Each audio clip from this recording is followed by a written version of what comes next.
Good morning everyone, welcome back to my channel. আশা করি সবাই ভালো আছেন, আমরাও ভালো আছি। ঘড়িতে এখন বাজে প্রায় 7:30 মতো। সকালবেলা উঠেই আজকে পুরো কাজে লেগে পড়েছি। আজ হাতে অনেক কাজ আছে, ওপরের কিছু কাজ আছে, সেগুলো সেরেই একেবারে নিচে যাব। তাই সকালবেলা উঠেই আগে জানলার পর্দাগুলো সরিয়ে দিচ্ছি, কারণ সকালবেলা উঠেই দেখেছি আজ ওয়েদারটা খুব ভালো, বেশ রোদ ঝলমলে ওয়েদার। আর এই দিকটা যেহেতু নর্থ সাইড, এমনি রোদ আসে না, তাই পর্দাগুলো একটু না সরালে ঘরটা কীরকম যেন অন্ধকার লাগে। তাই সকালবেলা উঠেই আগে পর্দাগুলোকে সরিয়ে দিলাম। রাত অবধি চারিদিকে জিনিস এদিক ওদিক হয়ে থাকে, সকালবেলায় আবার জায়গা মতো সব করে দিই। কাজের কথা বলতে একটা কথা মনে পড়ে গেল, আপনারা অনেকেই কমেন্ট করে বলেন যে অন্তরা তুমি একা হাতে কি করে এত কাজ সামলাও। আসলে আমারও কাজ করতে মাঝে মাঝে ইচ্ছে করে না, যখন বসে থাকি আর কাজ করার এনার্জিই পাই না। কিন্তু একবার যদি উঠে কাজে লেগে পড়ি না, তখন কিভাবে সব কাজ নিমেষের মধ্যে শেষ হয়ে যায় বুঝতেই পারি না। আসলে একটা নিয়মে চললে, রুটিনে চললে আর কাজ করতে থাকলে তার ক্যাপাসিটি বাড়ে। আর নিয়ম মতো সব কিছু চললে দেখবেন সব কিছু ঠিকঠাক টাইমে হয়েও যায়। গুবলুর ঘরটায় এসেছি, ওর বিছানাটা ভালো করে তুলে দিলাম। আর আজকে ওর ঘরের যে জানলাটা আছে, সেই জানালাটার ব্লাইন্ডটাও আমি উঠিয়ে দিচ্ছি, কারণ এত সুন্দর ওয়েদার না, বাইরে থেকে এত সুন্দর আলো আসছে। আর এই জানলাটা থেকে পুরো জায়গাটা আমাদের, মানে পুরো পাড়াটাই দেখা যায়। দেখুন, খুব ভালো লাগে এত বড় জানলাটা। তো সেই জন্যই সব কিছু পর্দা ব্লাইন্ড সরিয়ে দিয়ে এখন বাইরেটাই আমি দেখছি, কারণ ভেতর থেকে বাইরেটা দেখতে খুব ভালো লাগে আর আলোও আসে বেশ। এই বাড়িটা যখন আন্ডার কনস্ট্রাকশন ছিল, তখন আমরা প্রায় দেখতে আসতাম। আর এই বড় জানলাটা দেখেই আমাকে গুবলু বলেছিল যে এই রুমটাই ও নেবে, তাই ওকে এই রুমটাই দেয়া হয়েছিল। রুমটা খুব যে ছোট তা নয়, কিন্তু এই জানলাটার জন্য আরও বড় লাগে। তো যাই হোক, চলুন, এখন অনেক কাজ আছে হাতে, সেগুলো অল্প অল্প করে সারতে থাকি। সকালবেলায় গুবলু স্কুলে চলে গেছে, জামা প্যান্টটা এখানেই রেখে দিয়ে চলে গেছে, সেগুলোকে ফোল্ড করে রেখে দিলাম। টাওয়েল ইউজ করেও গুটিয়ে রেখে দেয়, ভালো করে মেলে রাখে না, ভিজে থাকে, তাই সেগুলোকেও ভালো করে মেলে দিই যাতে তাড়াতাড়ি শুকিয়ে যায়। সকাল থেকে সব গোছাতে থাকি, আবার দেখি বিকেল থেকে এদিক ওদিক জিনিস হয়ে যায়। আসলে বিকেলের পর থেকে আস্তে আস্তে ক্লান্তি নেমে আসে সারাদিনের কাজের পর, তখন আর বেশি কাজ করতে ইচ্ছে করে না। তাই যেখানকার জিনিস সেখানে না রেখে এদিক ওদিক রাখা হয়ে যায়, সেগুলোকেই আবার সকালবেলায় জায়গা মতো গুছিয়ে রাখি। চলে এসেছি আমাদের ঘরটাতেও, পর্দাগুলো সরিয়ে দিচ্ছি। আজকে পুরো আমি সকাল থেকে জানলার পর্দা সরাতেই লেগেছি, কারণ এত সুন্দর ওয়েদার এখানে খুব কম পাওয়া যায় এই শীতকালে। তাই পর্দাগুলো সরিয়ে দিচ্ছি। ওয়েদার ভালো আছে, রোদ টোদ আসছে, বেশ ভালো লাগে। মানে বাইরেটা ঝলমলে হলেও দেখবেন মনটাও বেশ ঝলমলে হয়ে ওঠে। তো যাই হোক, চলুন, প্রথমেই সকালে যেটা আমার কাজ থাকে, প্রত্যেকটা ঘরের বিছানার চাদর টান টান করে পাতা, বিছানাটাকে ভালো করে তোলা আর জানলার পর্দাগুলো সরানো, সেগুলো তো হয়ে গেছে। এবারে কিছু কাচার আছে। কাচার বলতে আজকে মেশিনে নয়, হাতে কাচবো। অ্যাকচুয়ালি সরস্বতী পুজোয় গোলক আর গুবলু দুটো পাঞ্জাবি পরেছিল দুজনে, সেই পাঞ্জাবিগুলো কবেই থেকে রাখা আছে, ধোয়া আর হচ্ছে না। আর যতক্ষণ না জিনিস আমি ভালো করে কেচে আয়রন করে রাখি, সেগুলোকে জায়গা মতো আলমারিতে তুলতে ইচ্ছা করে না, না কেচে আলমারিতে তুলতে ইচ্ছা করে না। তাই ভাবলাম একবারই পড়ুক আর দুবারই পড়ুক, এগুলোকে একটুখানি জলে ধুয়ে দিই। আর ভালো পাঞ্জাবি হলে সেগুলোকে আমি এমনি ডিটারজেন্টে, যেটাতে আমি জামা কাপড় রোজ কাচি, সেটাতে নয়, একটুখানি শ্যাম্পু দিয়েও কাচি। আমার কোনো ভালো শাড়ি যদি কাচার থাকে বা ভালো সিল্কের পাঞ্জাবির কাচার থাকে, তাহলে সেগুলোকে আমি শ্যাম্পুতে কাচি। তো যাই হোক, এখানে আজকে অল্প একটু ডিটারজেন্ট নিয়ে নিয়েছি, তার মধ্যে দেখুন জামা কাপড়গুলোকে একটু ভিজিয়ে রাখলাম, একটু ভিজুক, তারপরে কাচবো। ওপরের সমস্ত কাজ করে স্নান করে একেবারে নিচে যাব, কারণ নিচে গেলে একবার, আর নিচে কাজে ঢুকে গেলে রান্নাঘরে ঢুকে গেলে আর ওপরে আসা হয় না। তাই যতক্ষণ জামা কাপড়গুলো ভিজছে, জামা কাপড়গুলো কেচেই নিচে যাব।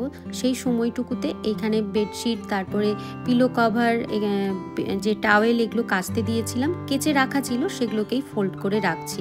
ফোল্ড করে একেবারে তার জায়গা মতো রেখে দেবো। বেডশিট, বেড কভার বা বালিশের ওয়ার, এগুলো যেদিন কাচা হয় চেষ্টা করি সেই দিনই ফোল্ড করে রাখার। ড্রায়ারে শুকোই, তো ড্রায়ার থেকে বের করানোর পর এগুলো ভীষণ গরম থাকে, তো সেই জন্য সেই অবস্থায় যদি ফোল্ড করে রাখি, তাহলে খুব সুন্দর আয়রনের মতো হয়ে যায়। কিন্তু এই কদিন না আর সময় পাইনি, তাই চাদরগুলো ওইভাবেই রাখা ছিল, তাই রিঙ্কলস পড়ে গেছে। তাই ভাবলাম না, দেরি করব না, আজকে গুছিয়ে রেখে দিই। আর যতক্ষণ না জিনিস আমি ভালো করে অর্গানাইজভাবে গুছিয়ে রাখি, ততক্ষণ আমার মাথা কাজ করে না। না। যদি এলোমেলো হয়ে থাকে না চারিদিক, কিছুতেই আমার মাথা কাজ করে না, মানে কাজের স্পিড আমার স্লো হয়ে যায়। তো যাই হোক, এখানে দেখুন সব কিছু গুছিয়ে রেখে দিলাম। আসলে যার যেটা অভ্যাস, মানে কেউ অগোছালো থাকতে ভালোবাসে আর কেউ গুছিয়ে থাকতে ভালোবাসে। ছোটোবেলায় যখন হস্টেলে থাকতাম, হস্টেলেও আমাদের শেখাতো কিভাবে জিনিস গুছিয়ে ভালোভাবে অর্গানাইজভাবে রাখবো, কিন্তু তার মধ্যেও অনেক স্টুডেন্ট থাকতো যারা একদম গুছিয়ে রাখতো না। আমাদের সপ্তাহে একদিন রুম চেক করতে আসতেন যে আমরা সব জিনিসপত্র ঠিকঠাক রাখছি কিনা। কিছুজন স্টুডেন্ট থাকতো যারা গুছিয়ে একদম রাখতে পারতো না। তাদের যদি বলা হতো কেন তারা গুছিয়ে রাখছে না, বলতো গুছিয়ে রাখলে না আমরা খুঁজে পাই না। তো এই রকমই হয়, অনেকে গুছিয়ে রাখতে পছন্দ করে, অনেকে গুছিয়ে না রাখতে পছন্দ করে, মানে গুছিয়ে রাখলে তাদের প্রবলেম হয়। তো যাই হোক, আমার অর্গানাইজভাবে রাখতেই বেশি ভালো লাগে। ফেস্টিভ্যালের সময় সাধারণত আমরা ইন্ডিয়ান ড্রেসই পরি, আর ইন্ডিয়ান ড্রেসগুলো সচরাচর কাচা হয় না। যেমন আমি সালোয়ার বা শাড়ি একবার পরেই কাচি না, এগুলোকে কয়েকবার পরার পর তারপরে কাচা হয়। আর শাড়িগুলো তো কাচিই না, কারণ ওগুলো দেশে গেলে তবেই কাচা হয়, মানে কাচা বলতে ড্রাই ওয়াশ করিয়ে নিয়ে আসি। তাই ইন্ডিয়ান ড্রেসগুলো ইউজ করার পর সাথে সাথেই গুছিয়ে রেখে দিই না, এগুলোকে একটু হাওয়ায় মেলে রাখি, তারপরে মানে 1-2 দিন পর এগুলোকে গুছিয়ে রাখি।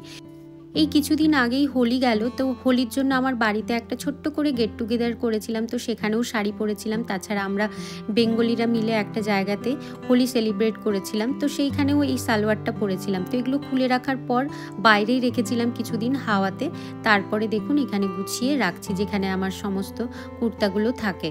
আর শাড়িগুলোও মানে শাড়ি যেটা পরেছিলাম সেটাকেও গুছিয়ে রেখে দিলাম। এবারে চলুন, যেই জামা কাপড়গুলো ভিজিয়ে এসেছিলাম বাথরুমে সেগুলো কেচে নিই। গোলকের পাঞ্জাবিও 1-2 বার মানে পরার পর আমি কাচি, কিন্তু এটা বেশ কয়েকবার আগে মানে বোধহয় 1-2 বার পরা হয়ে গেছিলো, তাই এটাকে আমাকে বলেছিল কেচে দিতে, তো সেটাকেই কেচে রাখছি। আর গুবলু তো জানেনই, একটা পাঞ্জাবি পরার পরে এদিক ওদিক ছোটাছুটি করে, কোথায় কি নোংরাতে বসে, তাই ওর পাঞ্জাবিটাও আজকে কেচে দিলাম। আর এই কটনের পাঞ্জাবি বা আমাদের যে ইন্ডিয়ান যে ড্রেসগুলো হয় সেগুলো কাচার সময় দেখেছি না খুব রং ওঠে, তাই সেগুলোকে আমি কিছুতেই ওয়াশারে দিতে পারি না। যেগুলো মনে হয় ওয়াশারে দিলে রং উঠবে না সেগুলো দিই, আদারওয়াইজ আমি হাতেই এইভাবে কেচে নিই। গত ব্লগে আপনাদের সাথে শেয়ার করেছিলাম ঠাকুরের সিংহাসনের যে আসনগুলো বা গদির যে কাভারগুলো থাকে সেগুলোকে চেঞ্জ করেছিলাম, সেগুলো ধুয়ে রাখা ছিল, সেগুলোকে আর আয়রন করে রাখা হয়নি। একটু আয়রন করে রাখলে না ভালো লাগে, মানে বেশ পরিষ্কার পরিচ্ছন্ন লাগে। আর তাছাড়া বেশ টান টান হয়ে থাকে, রিঙ্কেলস পরে থাকলে দেখবেন কীরকম একটা নোংরা নোংরা লাগে, তাই এগুলোকেও আমি একটুখানি ভালোভাবে আয়রন করে রেখে দিই। সিল্কের জিনিস আয়রন না করেও দেখবেন পরা যায়, কিন্তু কটনের জিনিস দেখবেন আয়রন না করে একদম পরা যায় না, এত রিঙ্কলস পড়ে থাকে, সেটাকে আয়রন করতেই হয়।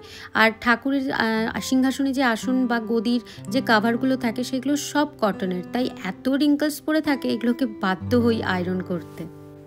জামা কাপড় যেহেতু মেশিনে কাচি, ঝট করে কাচা হয়ে যায়, সেগুলো শুকনোও হয়ে যায় ড্রায়ারে, কিন্তু আয়রন করার হয় না, কারণ আয়রনটা তো আমাকে হাতেই করতে হয়, ওটা তো আর মেশিন করে দেবে না। তাই আমার এত আলসেমি আসে, কিছুতেই করতে ইচ্ছা করে না। অনেক দিন ধরে অনেক কাজ পেন্ডিং ছিল, তাই ভাবলাম আজ সকালবেলায় এক নিঃশ্বাসে সব কাজ সারতে থাকবো। আর দেখলেনি সকাল থেকে আমি লেগে পড়েছি। চলুন, স্নান টান করে চলে এসেছি, পুজো করবো এবার, তো তার আগে জিনিসগুলো গুছিয়ে রেখে দিলাম জায়গা মতো। গুড মর্নিং, আজ হলো নেক্সট ডে। গতকাল আর ব্লগটা কন্টিনিউ করিনি, আজ সকাল থেকে কন্টিনিউ করছি, কারণ গতকাল আর রান্নাবান্না সেরকম কিছু ছিল না, তাই আপনাদের সাথে শেয়ার করার মতো কিছু ছিল না।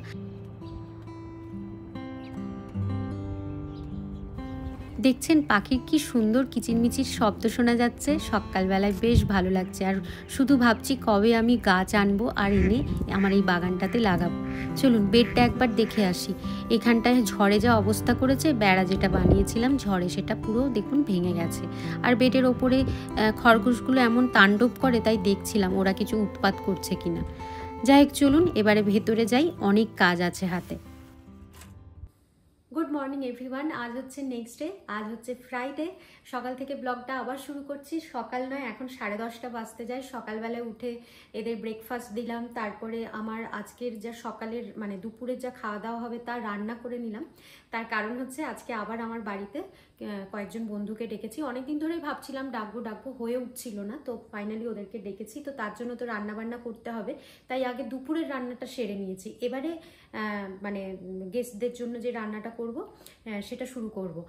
আজকে বানাবো হচ্ছে পোলাও, মাছের কালিয়া, আর সাথে করব একটু চিকেন কষা, আর সাথে স্টার্টারে থাকবে হচ্ছে ওই বলে না ওটাকে কি বলে, ফিশ বাটার ফ্রাই বা ফিশ ব্যাটার ফ্রাই, আর সাথে আলুর চপ করবো যাবে।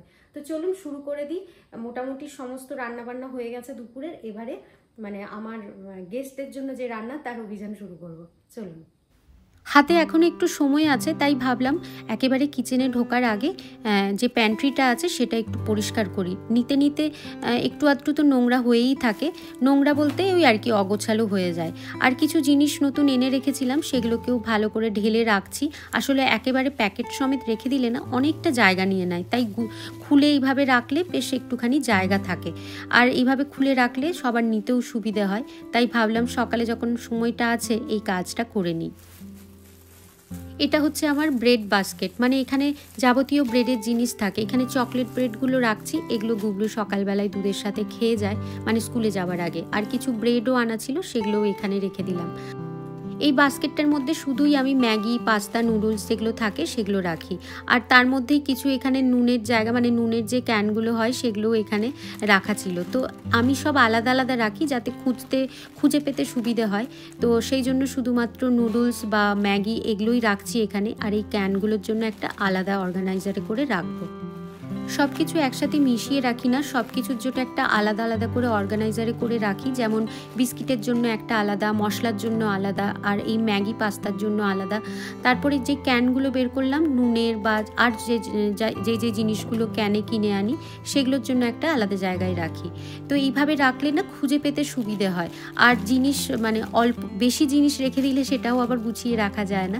আর এখানে দেখুন প্যাকেট সমেতই রেখে দিয়েছিলাম আমি বিস্কিটের, সেটাকে সরিয়ে রাখলাম, কারণ বড় প্যাকেট রেখে দিলে আর জায়গা হয় না, তাই প্যাকেটের ভেতর থেকে খুলে এইভাবে রাখছি। এবারে এগুলো থেকে আবার যে বিস্কিটের জার আছে সেখানে অল্প অল্প করে ঢেলে রাখবো।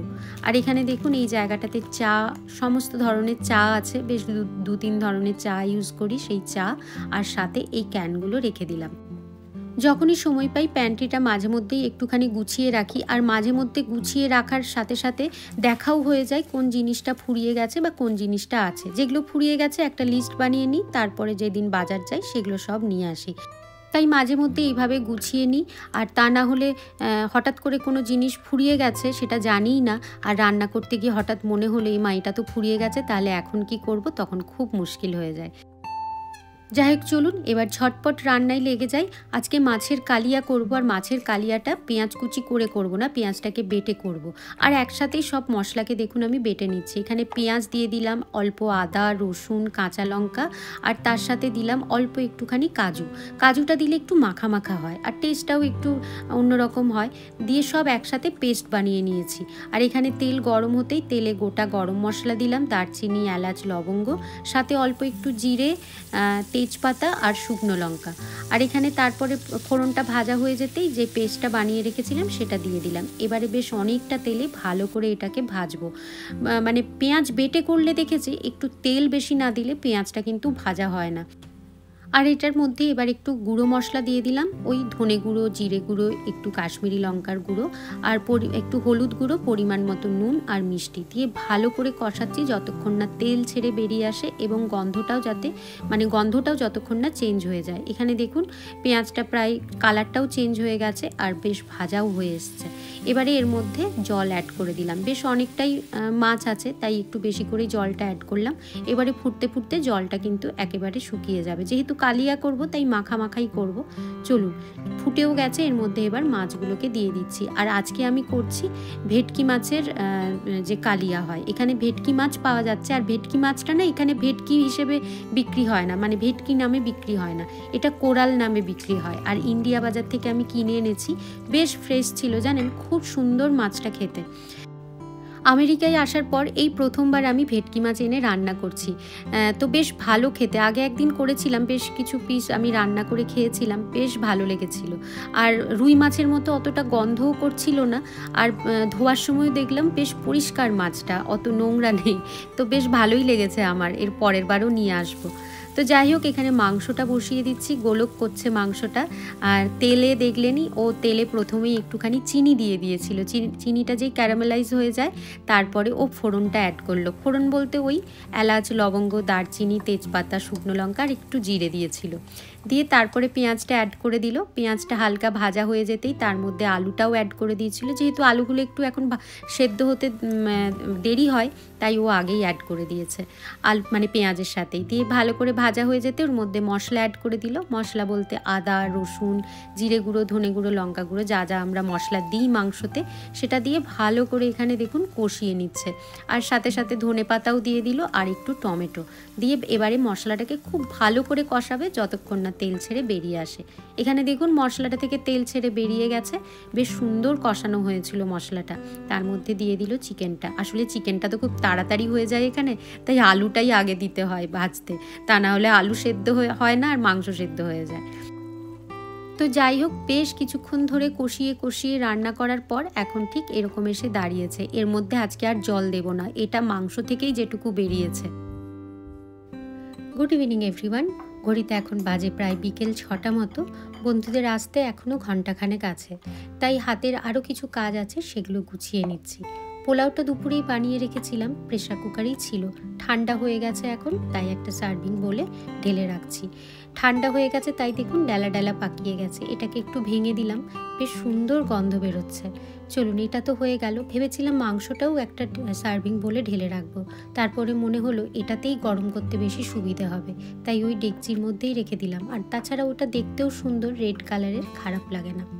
এবারে চলুন চপ বানাবো, যে তার ব্যাটারটা এখানে করে নিচ্ছি, মানে বেসন গুলে রেখে দিচ্ছি। বেসনটাকে বেশ কিছুক্ষণ আগে থেকে যদি গুলে রেখে দিই না, খুব ভালো চপটা হয়, মানে মুচমুচে হয়। আর তাছাড়া যে ফিশ ব্যাটার ফ্রাই বানাবো, সেই ব্যাটারটাকেও বানিয়ে রাখছি। এই ব্যাটারগুলো এগুলো একটু আগে থেকে বানিয়ে রাখলে ভালো হয়। এখানে ভেটকি মাছ পাওয়া যাচ্ছিল, ওই যে আপনাদের বললাম, সেই ভেটকিরই এখানে আমরা নিজেরাই কেটে ফিলে বের করেছি।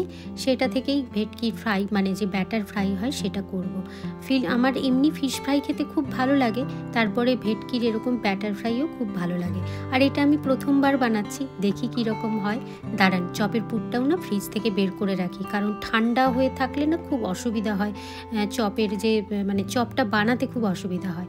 আর তাছাড়া ঠান্ডা বেশি থাকলে না মুচমুচে হবে না, তাই ঠান্ডাটা একটু কেটে গেলে ভালো। মাছের চপ, ফিশ ফ্রাই, তারপরে এরকম ফিশ ব্যাটার ফ্রাই, এগুলো না ভেটকি মাছ দিয়েই দেখেছি বেশি ভালো হয়। মানে ভেটকি মাছের একটা বেশ আলাদা একটা গন্ধ থাকে, সেইটাতেই বেশি ভালো লাগে। তো যাই হোক, ঘরের লাইটগুলোও জ্বালিয়ে দিলাম। হাতে এবার একটু সময় আছে, ভাবলাম আজ ওয়েদারটা এত ভালো, একটু বাইরেটা গিয়ে দাঁড়াই। যেদিন ওয়েদারটা খুব ভালো থাকে, এতটা ঠান্ডা থাকে না, বাইরে এলেই কি সুন্দর পাখির কিচিরমিচির আওয়াজও শুনতে পাই, আর বাচ্চাদের খেলার আওয়াজও শোনা যায়, ভালো লাগে। বাচ্চারা বেশ সাইকেল চালায় বাইরে, তখনই মনে হয় চলেই এসছে সামার, আর বেশি দিন নেই। তো যাই হোক, ঘরে চলে এলাম, সব কিছু একটু ঠিকঠাক করে রাখছি, ঘরটাকে একটু গুছিয়ে রাখছি। আর ওরা এবার এসেই পড়বে, তাই ভাবলাম একে একে ভাজতে থাকি। আগে চপগুলো ভেজে নিচ্ছি, যদি ঠান্ডা হয়ে যায় এয়ার ফ্রায়ারে একটু গরম করে দেবো, কারণ দুটোই তো ভাজা হবে তেলে, তাই আগে থেকে একটা না একটু ভেজে রাখলে ওরা এসে গেলে তখন ওদের অনেকক্ষণ বসতে হবে। আর ফ্রাইডে সবাই অফিস থেকে আসে, বুঝতেই পাচ্ছেন, খিদে পেয়ে যায়। আর এই দেখুন, এই ঝুড়িটাতে আজকে চপটা রাখবো, বেশ ভালো লাগছে। কিন্তু আমার হঠাৎ মনে হলো সেই ছোট্ট ঝুড়িটা এনেছি, এটার মধ্যে যদি চপগুলো সার্ভ করি না, বেশ একটা অথেন্টিক ব্যাপার আসবে। তো যাই হোক, চলুন, এখানে বেসনটার মধ্যে একটু গরম তেল দিয়ে দিলাম। বেসনটা তো গুলে আগে থেকে রেখে দিই, তার মধ্যে একদম ভাজার আগে একটু গরম তেল দিয়ে দিই, খুব ভালো ময়ন হয় আর মুচমুচে হয় বেশ চপটা। আর এবার চপগুলো একে একে দিয়ে দিচ্ছি। দেখুন, বেশ সুন্দর হচ্ছে। আলুর চপ খেতে কার না ভালো লাগে, সবারই ভালো লাগে। আর সবাইকে একটু চেষ্টা করি, যাদের বিশেষ করে প্রথম বাড়িতে ডাকি, তাদের একটু অথেন্টিক বাঙালির কিছু খাবার খাওয়াতে, তাতে ওদেরও ভালো লাগে। কারণ যেটা এই দেশে পায় না, সেটা যদি কেউ করে খাওয়ায়, সেটা তো সবারই ভালো লাগে। বাড়িতে এরকম গেস্ট এলে আমি যখন মেনুর কথা চিন্তা করি, মেনুগুলো একবার ভেবে নিয়ে তারপরে গোলকের সাথে অবশ্যই একবার ডিসকাস করে নিই যে আমি এইগুলো বানাবো, ঠিক আছে, মানে কম্বিনেশনগুলো একটু ওকে বলি। তো যখন ওর কিছু মতামত থাকে তখনও বলে। সেরকম এইবারে আমার ফিশ ফ্রাই করার ইচ্ছে ছিল, কিন্তু ও বলেছিল এর সাথে তাহলে একটু আলুর চপ করো। একটা ফিশের হলো, একটা ভেজ, একটা নন ভেজ, তো দুটোই ফ্রাই হয়ে যাবে যদিও, কিন্তু তবুও বললো চপটা সবাই খেতে পছন্দ করে। আর এই দেখুন, চপগুলো সব ভাজা হয়ে গেছে আর ঝুড়ির মধ্যে রেখেছি। সেই রাস্তাতে যেতে যেতে যেরকম দোকানে দেখি ঝুড়ির মধ্যে চপ রাখা থাকে। আর এখানে ফিশ ফ্রাইগুলোও খানিক ভাজা হয়ে গেছে আর বেশ মুচমুচে হয়েছে। এই দুটো রেসিপি আজকে আপনাদের সাথে শেয়ার করলাম না, কারণ ব্লগটা অনেক বড় হয়ে যেত। আর একদিন শেয়ার করব। তবে এই ফিশ ফ্রাই রেসিপিটা তো অবশ্যই শেয়ার করব, মানে ফিশ ব্যাটার ফ্রাই। চপটা তো আগেও করেছি। দাঁড়ান, এসব ভাজতে ভাজতে দেখছি আমার বন্ধুরাও চলে এসেছে।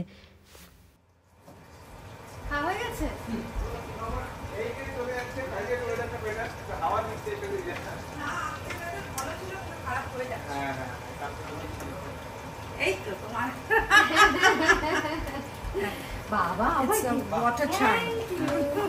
ভালো আছো? হ্যাঁ ভালো আছি। তোমরা কেমন আছো? আমরা ভালো আছি। হ্যাঁ, প্রথমবার এলে আমার বাড়িতে। প্রথমবার এলাম তোমার বাড়িতে। বসো। বাড়িতে তো হেভি সুন্দর সাজিয়েছো ভাই। হ্যাঁ, আমাদের দুজনেই একটু সাজানো গোছানো বেশি আর কি। আমরা দুজনেই আমরা একটুখানি গুছিয়ে ভালো তো। আমাদের একটা জিনিস গুছানো থাকে না তো মনটা ভালো থাকে। হ্যাঁ সেটাই। ছবি আমি দেখতে থাকি, সকালে ও রান্না করে, তারপরে যায় বাইরে গিয়ে শাক সবজি তোলে।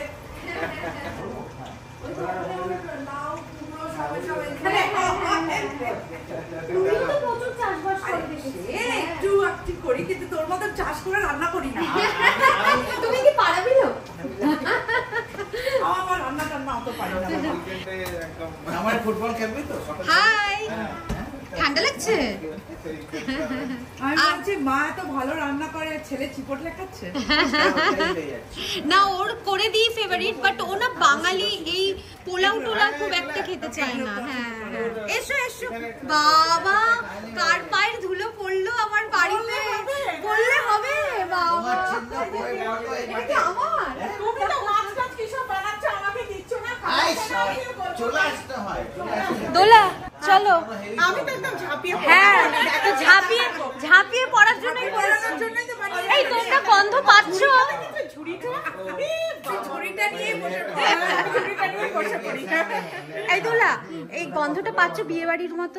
একদম বিয়ে বাড়ির মতো। এটা কি যেন আমি কিন্তু ফার্স্ট টাইম বানালাম এটা। সিক্রেট আছে, এটা সিক্রেট তো নিশ্চয়ই হবে। আহা হা হা, মাছের ভাজা। দেখো খেয়ে পেটটা কেটে বার করতে হবে তো সব। পুরো ব্লাড করে নিতে বলো, আমি আরো ভাজবো। হ্যাঁ, গরম গরম নাও আগে। আজ আবার হচ্ছে নেক্সট ডে, আর কালকে সবার সাথে গল্প করছিলাম, আর ব্লগ করা হয় না আসলে। ওই সবাই আসে তো, অনেক দিন পর পর দেখা হয়, গল্প তো একদম মশগুল হয়ে যায়। তো এবার বেরোচ্ছি আমরা একটু বাইরে। আসলে এই জায়গাটা আপনারা দেখে বুঝতে পারছেন, আমাদের ডাইনিং টেবিলটা বিক্রি করে দিয়েছি, কারণ এই ডাইনিং টেবিলটা অনেকটা উঁচু ছিল, আর একটু প্রবলেমও হচ্ছিল, ডাইনিং টেবিলের রঙটা উঠে যাচ্ছিল, তাই পুরোপুরি খারাপ হয়ে যাবার আগে বিক্রি করে দিয়েছি। ভেবেছি আর একটা নতুন কিনবো, তার জন্যই বেরোচ্ছি একটা ডাইনিং টেবিল দেখতে। তো চলুন, ভাবছি আজকের মতো ব্লগটা এখানেই শেষ করব। আপনারা সবাই খুব খুব ভালো থাকবেন, সুস্থ থাকবেন। ব্লগটা ভালো লাগলে একটা লাইক করে দেবেন। আবার দেখা হবে পরের ব্লগে। আজকের মতো বাই বাই।